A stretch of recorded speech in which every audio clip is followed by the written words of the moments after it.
Hi, and thanks for joining us on Live with Squacky. I'm Val Kelly, otherwise known as Squacky Voice. I'm a professional voice actress that has been working in the industry since 2011. Our special guest today is one of LA's most respected and sought-after voiceover coaches. Everett Oliver is a former booth director for the AVO Talent Agency. Thanks for taking the time to talk with us, Everett. Thank you. How are you today? I'm good.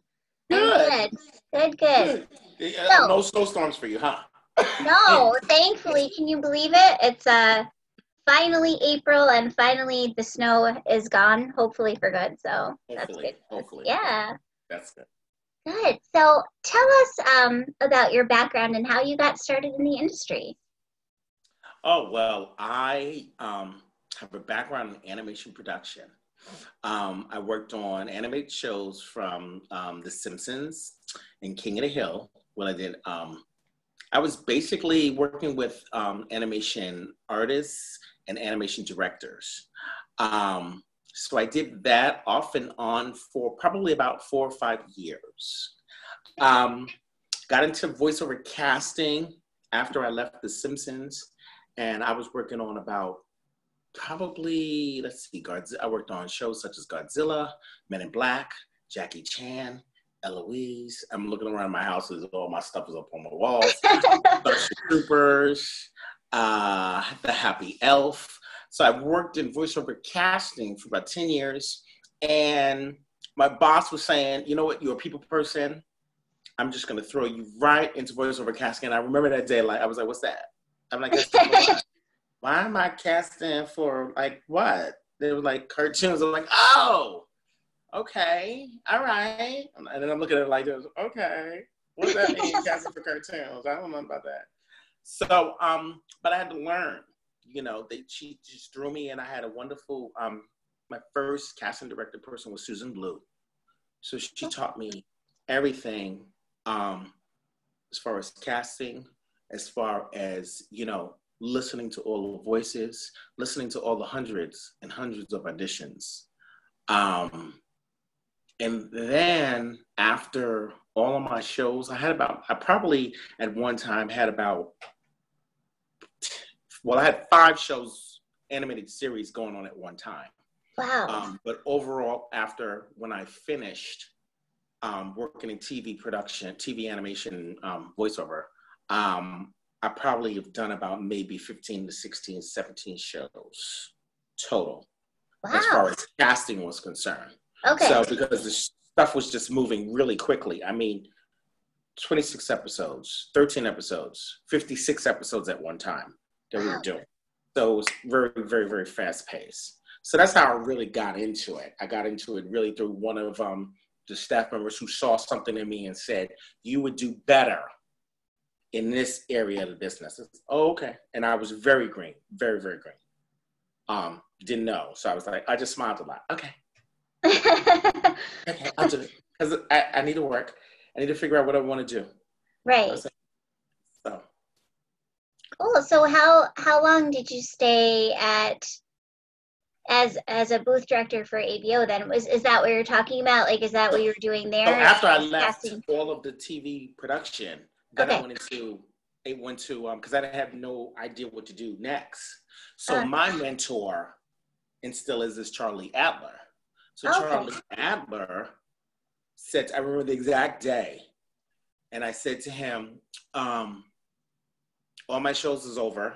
I had finished, nothing got renewed. The last show I was on was King of the Hill. That had ended. I said, Charlie, I don't know what to do. What am I do? And I'm all freaking out. Oh my God, I don't know what I'm going to do. Charlie said to me, you need to be a booth director. And I looked at it just like I'm looking at you. What is that? I don't know what that is. Just smile. And then he said to me, you need to go work at the agents, work at the talent agent. Now, when I was younger, that's what I wanted, that was kind of sort of one of the things that I wanted to do. I wanted to work at a talent agency. But it just came, later on in my life. Okay. So I went ahead and got into booth directing.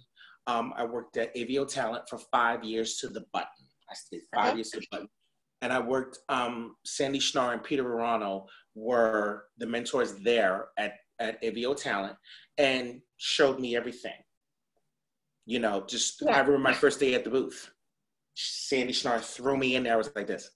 Oh my God. And actors were just coming in because I was on the other end. You know what I'm saying? Right. I listened to auditions. So she and Peter knew that, oh, now you got to sell. You got to sell the actors now. You Right. got to bring, and I knew how to bring a performance out of an actor, but I had to, you know, there's certain tricks that I learned as I was there, Mm-hmm. you know, getting a performance out of an actor, you know, as far as connecting them. So I had to hone in my skills. So I honed in, Yeah. you know, fresh. Now, did you have any like an acting background yourself, or was there, you just were interested in it and were good at pulling out the performance from the actor? I took one acting class.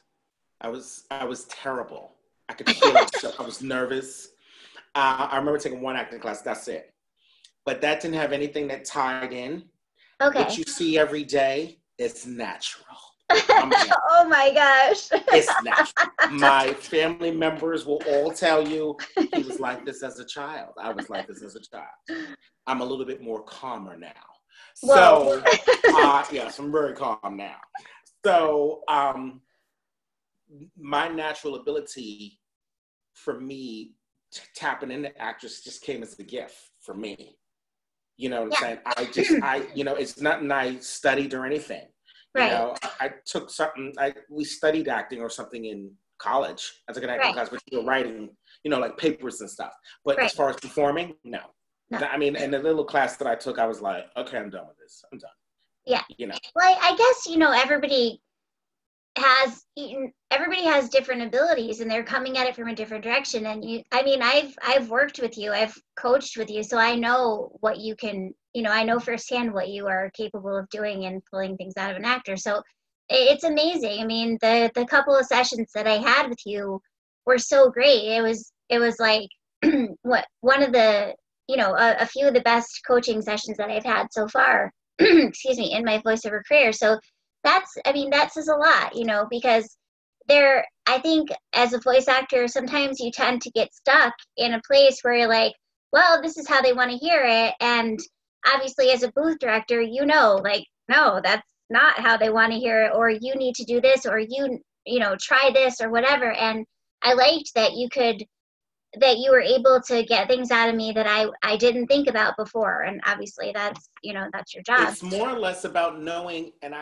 now that I am in homing and really in my own business, I tell actors, who are you? What defines you?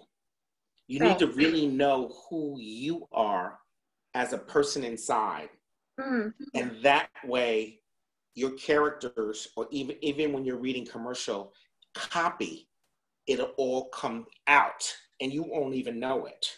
Right. I think actors are so much worried about booking a job. Oh my God, we got to book this job. Or they're worried so much about, you know, when they get a piece of copy, they're totally overthinking it. And they're just not just being their natural true self. Yeah. And let it come out. You know, one of the tips I'll give you is I tell everybody on the planet, we're all characters. Everybody on the planet. If you pay attention to everybody who you're close with, friends, neighbors, relatives, especially in-laws, people who you don't really get along with, and I didn't say you had to tell them. I didn't say you had to, you know, be nice. But if you watch their personality, what I call it is a tap in. You tap into them, you step into them, and you become them. Those people will help you book jobs.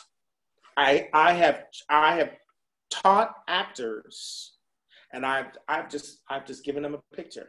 I paint this pretty picture in their head and they just go, ooh, and you watch their facial expression and you watch their emotions, and then they just go ahead and they just run with it. I said, okay, now just read the copy. Don't be looking at me crazy because I'm crazy. Read the copy, go.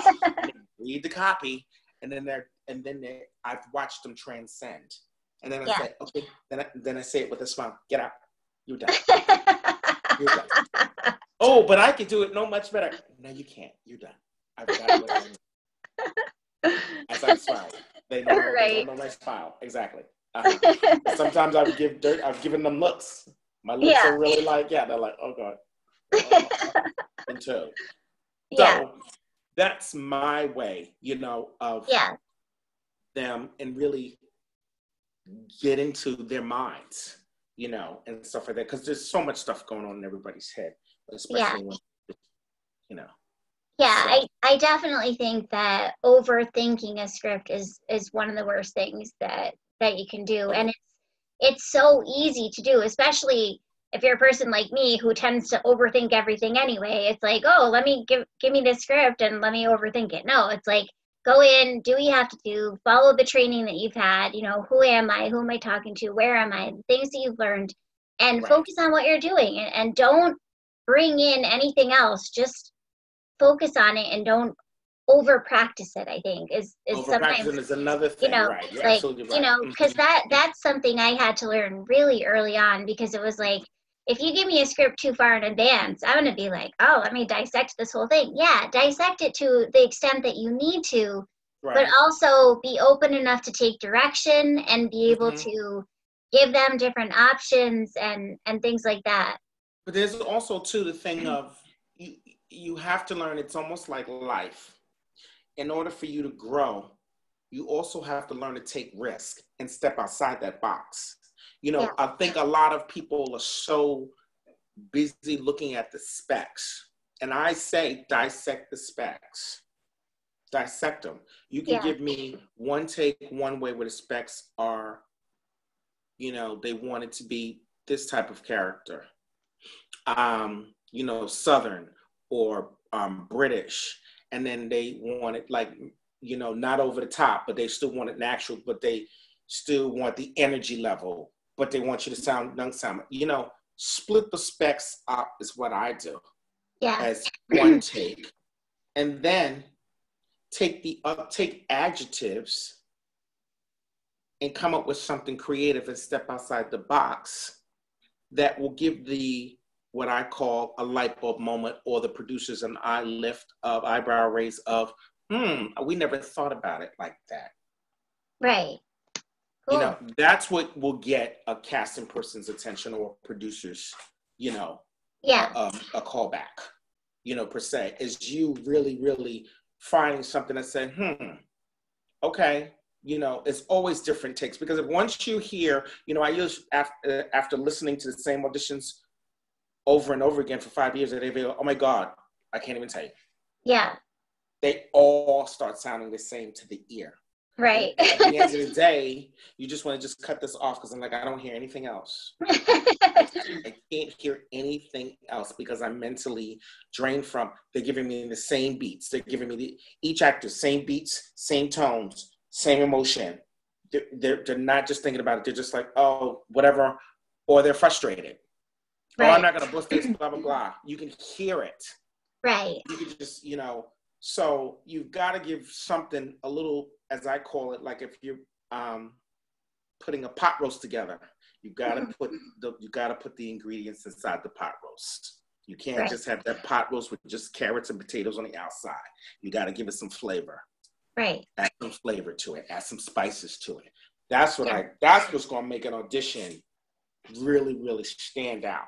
Take that risk. Yeah. Because the thing is, you don't know. They don't know. You might not be right for that part. And I've seen this happen. You might not be right for that part in that project.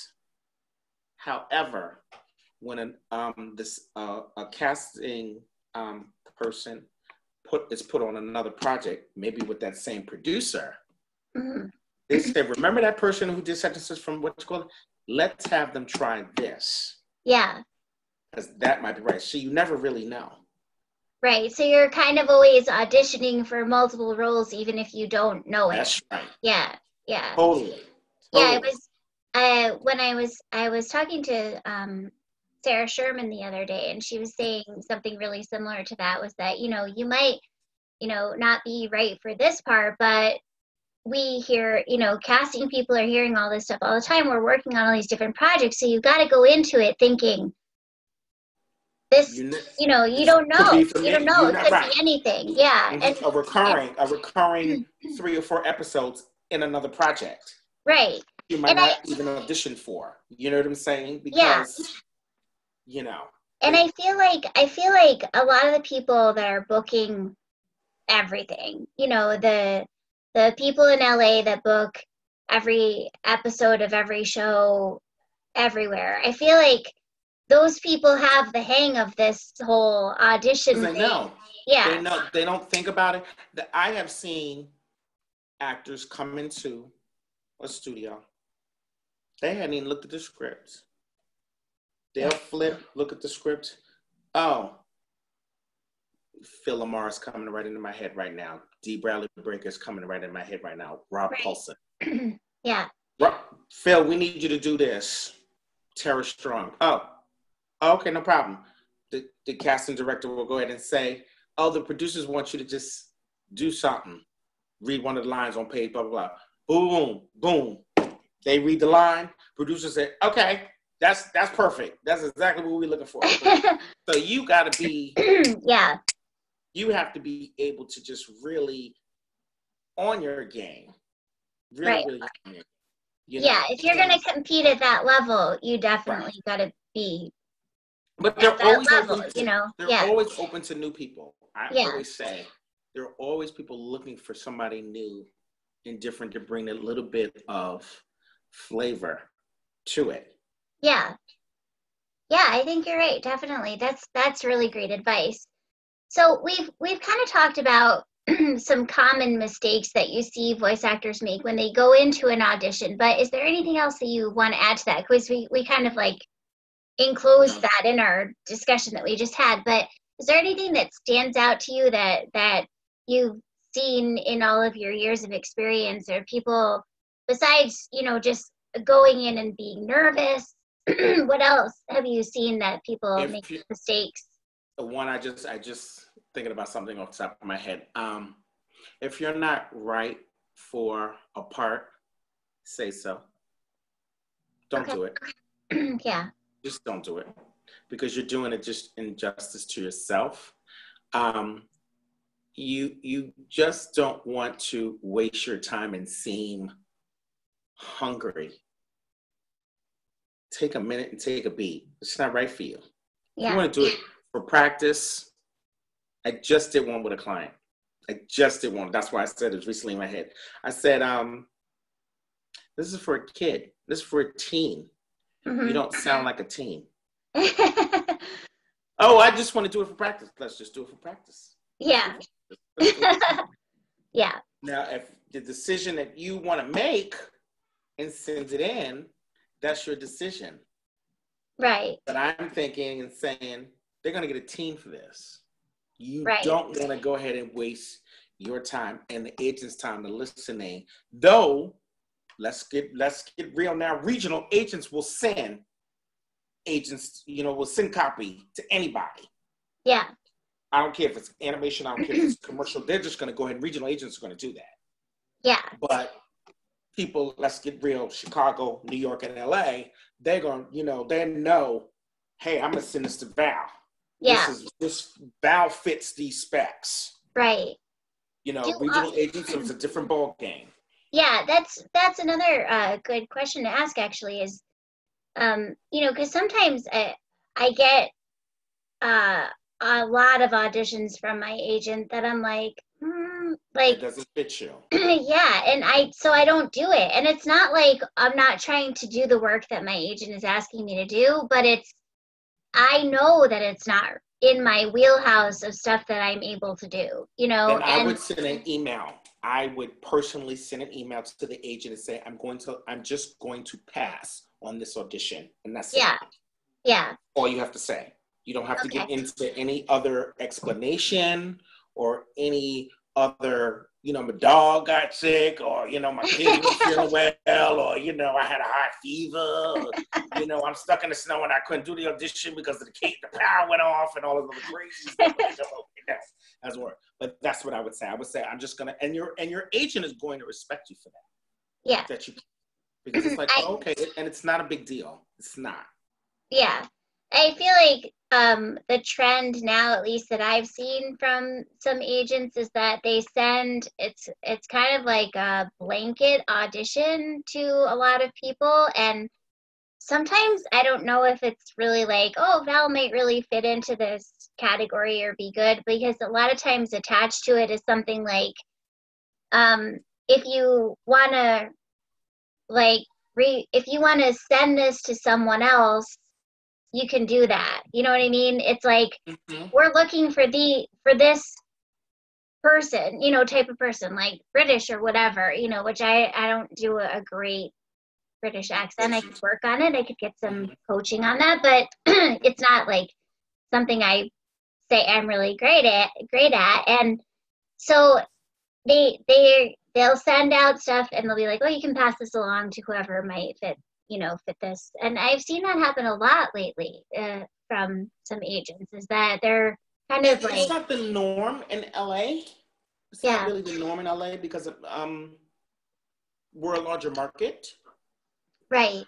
I can't say that it's happening to any of the clients that I personally coach. My personal opinion, I mean, I look at it as opportunity. I'm sure everyone is looking at it as an opportunity. Yeah. So I feel like if the agent is passing it to a client and the client is passing it on to a friend of theirs, it's just opportunity. However, what you have to remember, this is a business. This is show business. And so whenever your friend is passing it on to you and your friend books it, because we're all this community, we're still competing against each other. Yeah. So I call it friendly, it could help and it could hurt. I'm kind of like, on the fence, by it. It's still competition. You have to remember, this is still, we're a friendly industry. We're one of the most friendliest industries out of all the mediums, but we're still competing against each other. Right. So if the agent, I could see the agent would probably get, because they want their 10%. And I'm gonna look at it from the agency's standpoint. Yeah. Sure, pass it to your friend, because if your friend books it, if the client is going to go ahead and say, oh, I got, where did you get the audition from? Oh, Oliver Entertainment. You know what I'm saying? So Oliver Entertainment would get the 10%. But that 9 times out of 10, the client's not going to say anything. Right. You know what I'm saying? Yeah. Why would I give a client 10% if I'm not represented by them? Right. Because I got an audition from somebody else. So maybe be careful with who you refer those, pass those auditions on to, if it's somebody who you think, I mean, everybody's going to do it anyway. They're totally going to do it anyway, because like I said, we're a friendly medium. Yeah. That's just who we are. I don't know, like I said, from an agent standpoint, they don't do it out here on the West Coast, as far as I know. Okay. And I can't really see them doing it on any other markets, only maybe the regionals. Mm-hmm. But I don't know anybody on the larger markets that I can think of offhand. Because we all sign, we have to all sign NDAs. Yeah, definitely. But we can't pass, we're not supposed to be passing anything. Right. No, and I think I should have been more specific, is that this is, those are always actually non-union auditions. Okay. So they're not, it's not to say there's, confidentiality agreements, there are too. Yeah, there are confidential things that go with it, but I think the understanding is that if you pass it on to someone in the voiceover industry that you think is right for the part, then we respect your opinion to pass it on, with the knowledge that there is a certain level of confidentiality that goes with that. Right. I don't think it's ever, I've never seen it where it's like, hey, pass this on to you know, anybody you meet on the street who might want to get into voiceover. It's not like that. No, You know? no. Yeah. No, no. Or sometimes it will be like if you have kids that want to audition, it will say that if they're looking for an actual kid, you know. That's And then fine. I mean, that's yeah, fine. I mean, yeah, I've definitely seen that. I mean, you know, yeah. I don't have no harm in that because it's in the family. Right, right, right. Yeah. Trust me, my kids are always like, Mom, you need to be an 8-year-old in that? Well, I'm actually 8, so don't you think I should do the audition instead of you? And I'm like, get out of here. This is my audition. Go away. My own kids competing for my jobs. What is happening with this world? Well, let them start paying the rent. Then they'll see. That's how we get them to not do any more auditions. The mortgage is due. Yeah, right? When you guys start bringing in 6 figures, then you can take my audition. Right. I'm fine with Right. it. Good. So, what would you say are some tips that you could give voice actors to stay calm when they go in for, you know, for a really big audition? Because I think that's something that, you know, say you're going in to read for Disney or one of the big studios. How do you? I mean, I'm not saying that's your job to keep them calm, but what would be your advice to go in and just be prepared for like what's going to happen? You know, they've never done that before.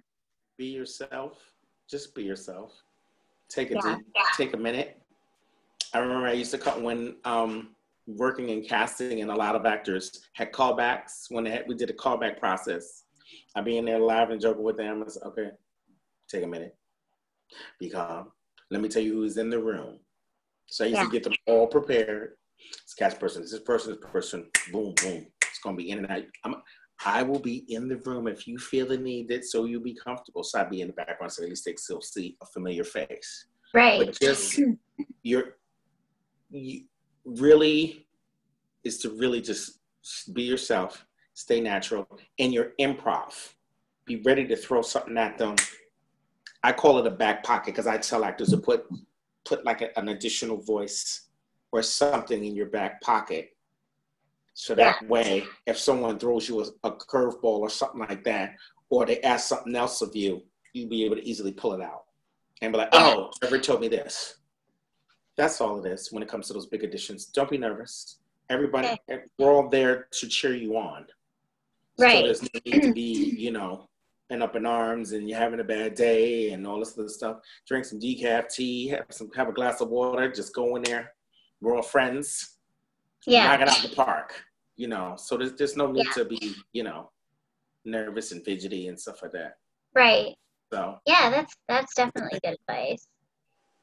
So what are some things that voice actors can do to improve their character work? Like specifically, because that's what you specialize in. So coaching classes, coaching workshops. Everything. I mean, like earlier, like I said, pay attention to your surroundings. I'm a big thing on surroundings. Yeah. Really observant. I listen to people, and people are surprised that I remember stuff. I'm like, I told you that 4 or 5 years ago. I'm like, yeah, I remember. So, you know, in order to, you know, build, you know, those characters, you know, I don't want you to imitate. Right. So when I'm auditioning them, don't imitate. Make it your own. Right. Bring something, you know, different. And the way to do that to me is your surroundings and observing. Right. You go pick up kids from school, you meet their teachers, their art teacher, their music teacher, they're all characters. Yeah. Yeah, I'm a French teacher too, so my students are a lot of my characters. Yeah. And they're like, that's great. And I'm like, yep, I wrote a whole episode of a show about you. And they're like, absolutely. Well, that's fantastic. Where are my royalties? And I'm like, well, you're not getting any, but but it's going to help you. Yeah. But it'll help you. I mean, it's going to help you improve and stuff like that because, you know, you've got to do coaching. You've got to do training. Yeah. A lot of people just think that you just go ahead. Oh my God, I can't tell you. I cannot tell you. I cannot even tell you, and I'm going to tell you this. I've never taken an acting class before. You see my facial expression. And as everyone teases me, I'm like, really? Are you kidding me? Oh my God, I can't even tell you. Because I'm like, how do you expect to book if you haven't even taken an acting class? You can't even get into character. And you can not only that you can't get into character, you can't even stay in character. Right. Yeah. If you book this little small audition, great. But you've got to sustain it for 4, and you haven't taken an acting class, and you worrying about me coaching you? I'm smiling. So acting classes are key, improv classes are key, and definitely And coaching. And coaching, definitely. With everybody. Yeah. I'm not saying specifically, coach with just one person. You've got to get a lot of again, ingredients. You got to get the Yeah. ingredients from all of us because we're all bringing something new and different. Yeah. I do not give no line reads. I will tell you that now. I am not a line reading person. Nope. Yeah. That's not what I do. It's because I am not going to be in the booth if and when you book that. Right. My interpretation is different than your interpretation. Right. So you have to coach to everybody. I think that not only is acting class important for actors that are doing animation voiceover and talking toys and any kind of character stuff, but it's also important for commercial too, because a lot of times in commercial reads you are bringing some kind of character to that read, and so it's like you can use those skills that you learn in acting class to be able to sustain whatever message you're trying to get through. To be a character. And I am also surprised when I do very little coaching with people. Sometimes I'll do coaching for character development, but it's surprising to me when people are like, well, what can I do? And I'm like, well, have you taken any acting classes? And they're like, no. And I'm like, well, you probably should do that. That would be your first step. And then you need to continue this conversation. Yeah. Because you're not going to go anywhere. I mean, there are some people who are out there doing it. I have them in my head, so I'm smiling. There are some people who are doing it, and they're wondering why. Oh, I don't have any money. Okay. I didn't say to go to Alvin Ailey. I didn't say that. I said to go to take a community college, go to a community college to take a class. Yeah. Don't spend thousands of dollars on an acting class to start, and you can do improv classes also really inexpensively. And I honestly think that improv is like the best thing. Yeah, it's one of the best things you'll ever do. And without it, acting class without the improv aspect of it, like usually acting class will have a segment of improv built into it, depending on the class. But for me, when I took years of acting classes, but then I also took a bunch of different levels of improv, because when I was in acting class, they're like, God, you suck at improv, Val. And I was like, yeah, I know. And and I was like, thanks. Jeez. Way That's to tell good, it to me straight. Yeah, but at least I'm pretty sure I cried during that, but yeah. Right. But see, that's good because it helps you now improve. This is something you have to work on. Yeah. To get you to the next level. I took a bunch of improv classes, and I didn't suck at all of them, so that was good. I definitely made improvement. I'm not gonna say I'm like still, always the best at improv.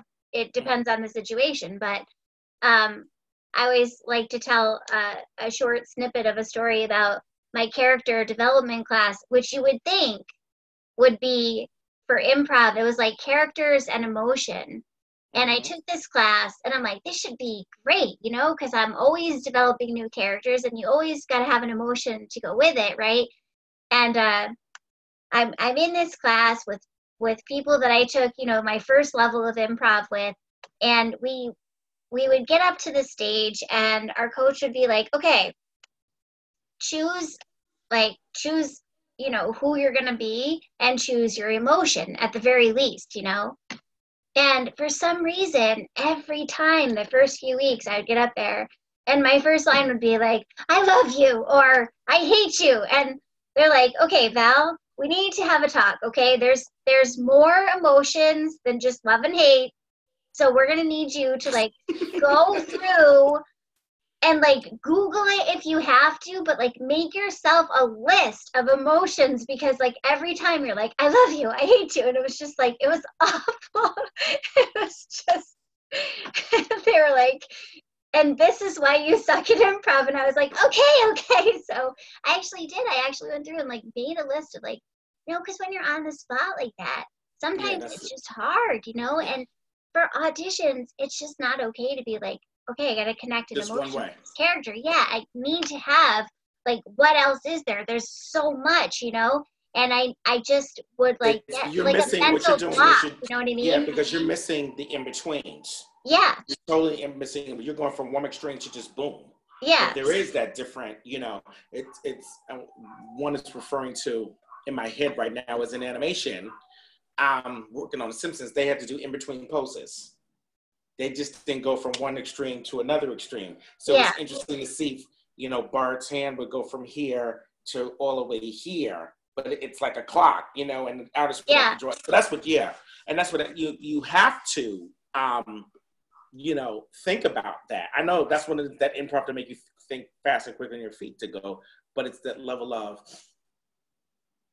I'm trying to see as you build to get angry because your pot is just like, oh, I'm going to go ahead and I'm just going to, you know, kill him, you know, from that extreme of, what he say to, oh, God, you're making me, you know, so. Yeah, it was definitely a really good experience. And of course, by the time I finished all those levels of improv, they weren't like, you suck anymore, which was good, you know, because I was like, I was kind of traumatized by that on many levels. But but that's just, you know, advice for people that haven't taken improv classes that, it's super intimidating. The first class you go to, you're like, I don't know any of these people, or maybe you do know some of them, and you're like thrown into it and you're doing all these games and stuff. But that's great though, because it's a great tool because it loosens you up. Yeah. And that's one of the things of being a great voice actor also is you got to be loosened up a little bit. Cause I can hear people when I'm like, oh my God, they're so stiff. Yeah. Like, relax, have a glass of wine, just relax a little bit. I mean, this is supposed to be a medium of fun. Yeah. You're supposed to be, if you're not having fun doing it, I don't know what to do. Yeah, if you don't wake up excited about what you're gonna audition for that day, then it's probably not something you should be doing. You know what I mean? But okay, let's see. What else do I have? I know we didn't jump too much off topic. No, it's good. Let's see. We pretty much went through that. Any other advice that you would offer about, you know, about the voiceover industry as a whole that you could offer to beginners and pros alike? You know, is there anything else that you would say is like really important to know? Conferences. I teach it in my workshops all the time. I tell actors to go to conferences all the time, all the conferences, because A, it's a networking way of networking. B, besides the networking, it keeps you current as what's going on. C, you learn tons of information. D, it keeps up with technology, besides information learning, all that. And I had that thought and it went out of my head, so I needed to come back. What I was gonna say. I know I'm gonna wake up. Conferences, technology, social media, isn't that technology? Yeah. Your booth and microphones and all of that stuff, they teach you all of that stuff that I would go ahead and say. There was one other thing that went out of my head that's going to hit me. And I can't. Well, that's what I'm an advocate and just really, really putting the word out there and coaching and it sizes up your competition. Yeah, true. Sizing up your competition to me is, though this is all in fun, but you know who you're competing against. Yeah, definitely. I think I do think that conferences are a great thing to go to. Like we've talked about a lot in this session is going for coaching, going to conferences. They're all such an essential part of this industry. And without them, I think that you really can't grow as a voice actor. If you just kind of stay in one place and you're like, well, I'm just going to try to figure this out on my own, it's really not going to happen for you. You're not going to start booking more stuff because those people that are booking everything are training all the time. And it doesn't mean that you have to spend $1 billion to do it. There are so many ways. There's so many like free sessions. There's so many inexpensive sessions. And you kind of have to almost build it into your budget to say, I'm going to spend, this much on my coaching this year, or I'm going to spend this much on conferences, and kind of plan it out, to see where do you want to go and who do you want to hear speak as guest speakers and all those kinds of things. So my other note to that too is that when you're looking specifically for like coaches and people to train with, those are avenues where when you network with different people and you ask, hey, do you know such and such? Yeah. And coaches and actors right away say, yes, that's one other person, but here's somebody else you should look into. Right. So it's really, really essential to really go to, conferences and stuff like that to, put your name out there too. It's all about marketing yourself too. Yeah, it's definitely an industry of who you know, and right. Yes, it is really all about who you know, because if you coach with someone and the coach ends up thinking that you're talented, and like working with you, they're more likely, I feel like, to recommend you for an audition than if you don't know that person at all, and an audition. And I have sent actors to agents who've been represented. Yeah. During from conferences, from workshops, from coaches. So that's why I said, conferences is really a great place to really, meet people and say, hey, some buyers, hey, casting people show up. They come to conferences too. They listen.